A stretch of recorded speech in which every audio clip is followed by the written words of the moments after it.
Hello കൂട്ടുകാരെ, Toby തന്ന ഒരു പണിയുമായിട്ടാണ് കാല് നീട്ടി വെച്ച് ഞാൻ ഇരിക്കുന്നത്.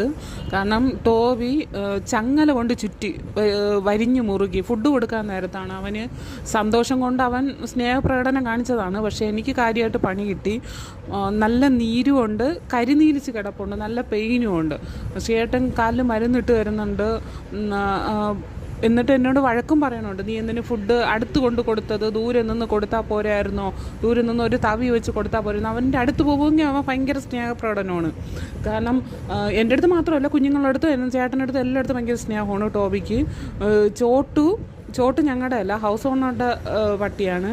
അവനും ഭയങ്കര സ്നേഹവും കാര്യമാണ്. പക്ഷേ ഈ മരുന്നെല്ലാം ഇട്ട് കഴിഞ്ഞിട്ട് കാല് നീട്ടി വെച്ചിരുന്ന് നല്ല പെയിനുണ്ട്. എണീറ്റ് നടക്കുമ്പോഴും നല്ല പെയിനുണ്ട്. റേഷൻ ഷോപ്പിൽ ജോലിക്ക് പോകുന്ന നേരത്ത് കുറച്ച് സമയം ഇരുന്ന് ജോലിയെങ്കിലും പിന്നെ എണീറ്റ് നിന്ന് അരിയൊക്കെ തൂക്കി കൊടുക്കാൻ നേരത്ത് നല്ല പെയിനുണ്ട്.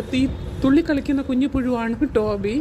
എൻ്റെ മോനുമായിട്ട് ഭയങ്കര കൂട്ടാണ് അവന് ഫുഡ് കൊടുക്കാനും കൂടെ കളിക്കുന്നതും എൻ്റെ മോനാണ്.